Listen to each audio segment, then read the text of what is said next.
Welcome back to another video of Trend Track Customs. I'm Andrew, and this is the Hi-Puzi. Start off right away. She's unloaded. This is a Hi-Point 995 that I got heavily used. Traded something in for it. It was really worn out. It still shot really well. It was just like kind of beat up and not great looking. So I like working on high points. They're a platform that no one does anything to. They're cheap, so they're easy to get, and they are reliable. So plus they're just fun because no one does anything to them. So this one, I cut the stock down on, and I made an aluminum upper for it. The entire thing's aluminum.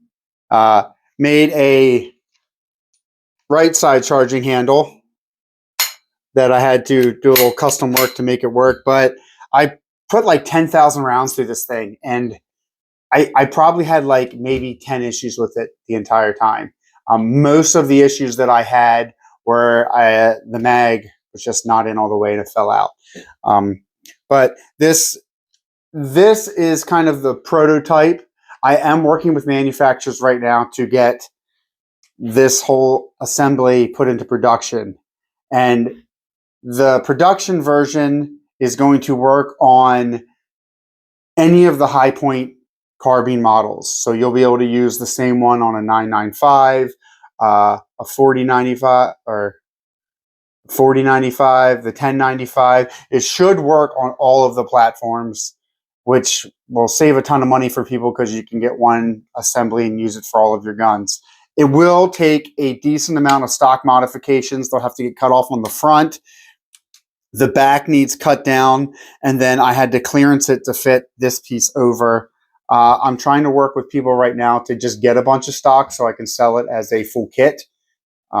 Nothing's solid in place yet, but I have filed for patents and stuff on it already. So yeah, so this whole thing is aluminum.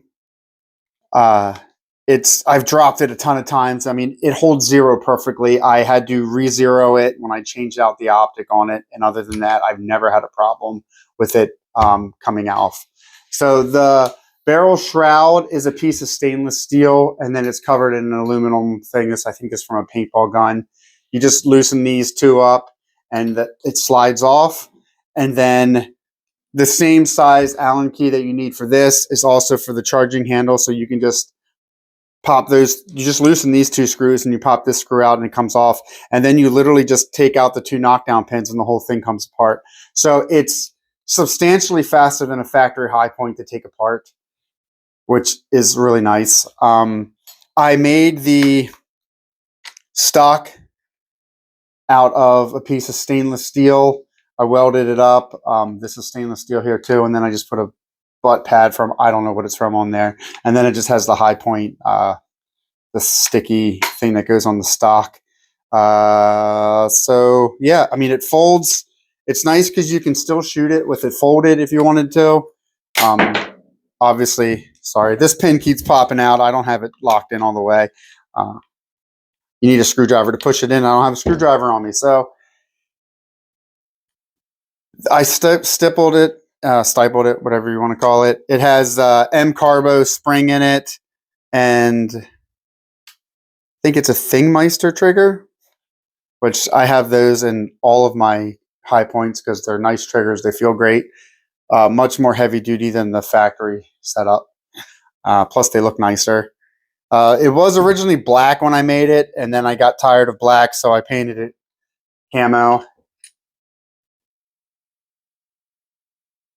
But the versions that I'm trying to get into production are going to be milled out of a solid piece of aluminum. I'm not exactly sure what grade I'm going with yet, but they will be bead blasted and then anodized. I'm not sure what colors are going to be available yet. It'll probably just be black to start. So having some issues, especially with everything going on right now with getting the suppliers from China. And there's just been a lot of like fitment things I've been dealing with to make sure everything works right. So when we put them into production, there's not issues with just fitments and stuff like that. My Facebook group, Tread Track Customs, where obscurity is the norm, I do have a couple videos just shooting it, nothing fancy, just a little bit. Yeah, I mean, it shoots great. It handles really nice. It's maybe a little heavier than the factory carbine, but I mean, it honestly doesn't feel like a high point at all, since with it being aluminum and everything. I've had it at the range a bunch of times, and people are like amazed and surprised how well it shoots and how it feels. I haven't had anybody be able to figure out that it was a high point without me telling them. And then it has extended mags. I'm also working on being able to make these fit double stack mags. I've been working with a lot of different mags to try to get something to fit. I think I have something that works. When I have that available and it works, I'll let people know. It'll be on the Trend Track group. I'll let that slip on what's going on and stuff. So I'm hoping like this year sometime I can at least get a handful of these prototypes out so people can test them out and see how they like them and stuff. It looks so much better than a factory High Point does. It feels so nice. It's nice and solid. You can beat the crap out of it. It's steady. I mean, safety works great still. It fits up and handles so nice.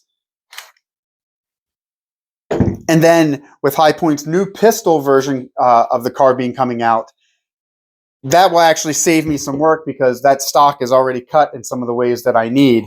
And if I can get this to work on one of those, it will be really nice because you'll be able to put a suppressor on it because they already have the short barrels and they're threaded. So, I mean, it will be like a little mini Uzi kind of thing. So that's the Hi-Puzi. Hopefully soon we will have some form of this into production. This one's riveted together. The new one, like I said, will be milled from solid aluminum, so it'll be extremely strong. It'll be lightweight. It'll be a pretty awesome product, and we're very excited to be working on that. Thank you for tuning in to another episode. And again, if you can like and subscribe, that would be awesome. The more people we have, the better. And also our Facebook community, Trend Track Customs, where obscurity is the norm, has been growing. There's tons of people there. There's always great builds, lots of good advice. So if you're into just cool gun builds where it's not the normal just meme group where everyone shit posts and stuff like that, it's a great wholesome community. Everybody has a great time. There's never really any drama. I've had to kick like maybe 10 people out of like the 10,000 people that are in it. So, I mean, it's just a great group and people seem to enjoy it. And we're working on maybe trying to get some meets together and some other stuff. So thank you for tuning in and hope to see you next episode.